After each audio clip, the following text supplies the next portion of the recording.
Okay, so I found this example online by market traders, and they have the same WordPress website that we have, and when clicking on the call to action button, you will be redirected to their ClickFunnels funnel page.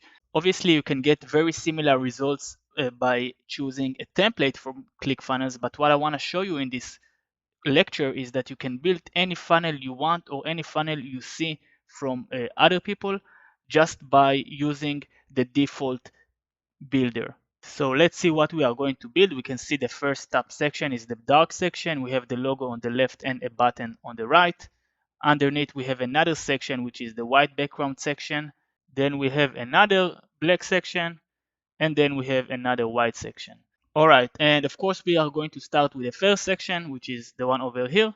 It's the black section with the logo on the left and the call to action button on the right. So let's move on and go back to our page and start building it. Okay, so we already have one section and we have paragraph element inside of it. So the first step is to delete the paragraph by clicking on the trash icon, and we can also delete the row because it's a full row and we want a row with 2 columns. So we can add a row from here using this button or using the menu and add a new row over here. Let's click on this button, and here we will choose a row with 2 columns, so we can see one on the left and one on the right. And to the left column we will add an image, so we will click on add element, and here we will look for image and click on it. Excellent. Now we'll click on the image and we can see a new sidebar open up on the right. This sidebar will be available on everything we click on. For example, there is a sidebar for section, rows, columns, and elements. Now this sidebar contains 2 menus, the one at the top and the one at the bottom. The top menu have 3 tabs: settings, themes, and advanced. Some elements or sections or rows come with only 2 tabs: settings and advanced, but without the themes. So it's all element dependent. Under each of the tabs you can find options related to this specific element or widget that you are working with. For example, now we are working with the image widget, so under the settings we can see settings that related to images, like image URL, what is the width of the image, if we would like to link the image to any other page, etc. The bottom menu will give us the option to hide or show our section or elements on different screens. For example, if we would like to hide it on mobile, we would like to hide it on desktop, etc. I will show you everything about it in an upcoming lecture. Alright, so now let's click on this button to upload our logo. Here I will choose our logo, and I can see the logo added to our media library over here, and all I have left to do is to click on add image, just like so, and we can see the logo on the left side. Now let's play with the width of the logo. We can change the pixels to maybe 200 to make it just a little bit smaller, just like so. And we can still work with it, but let's move on to the second element, which is the button. All right, so first thing that we need to do to click on add element. Here we will look for a button. Click on it. Excellent. Let's go back to the sample page. We can see that we need to change the text and change the color of the button. So let's click on it. We can see the same sidebar open up, and here we can change things related to the button. So let's write something like get your free pass. Just like so. We can also add a subtitle, subtext that will appear underneath it.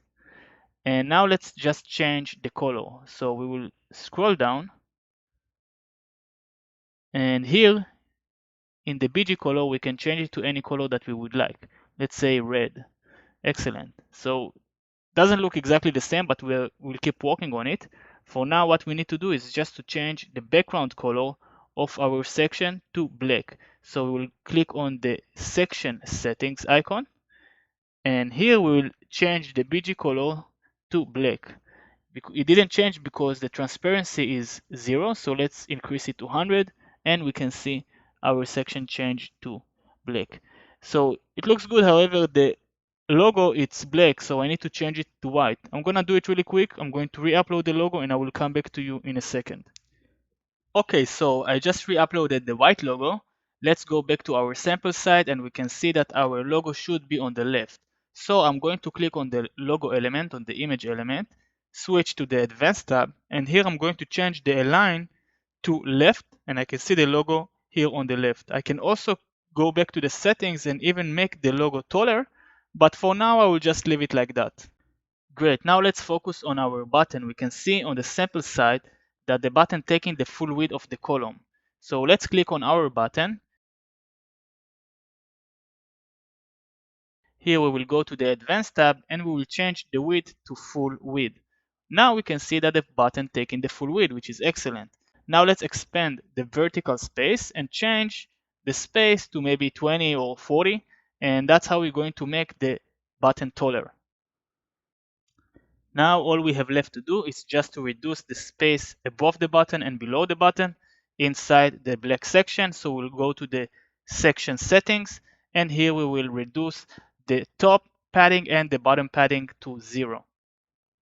Excellent, so we are pretty much done. The one last thing we have left to do is just to center our logo to be aligned with the button. So we'll click on the logo again, and here we will increase the top margin to 20 or something like that, so it will be on the same height with the button. Alright, so the first section is pretty much done. You can actually make it better, but the idea is just to show you how to adjust and edit and customize the section and the elements inside the sections. Before moving on to the next section, let's just click on save. This window will open up for us. We don't need to worry about it now. We will talk about it after we will finish to customize our whole funnel. For now, let's click out of it and move on to the next section.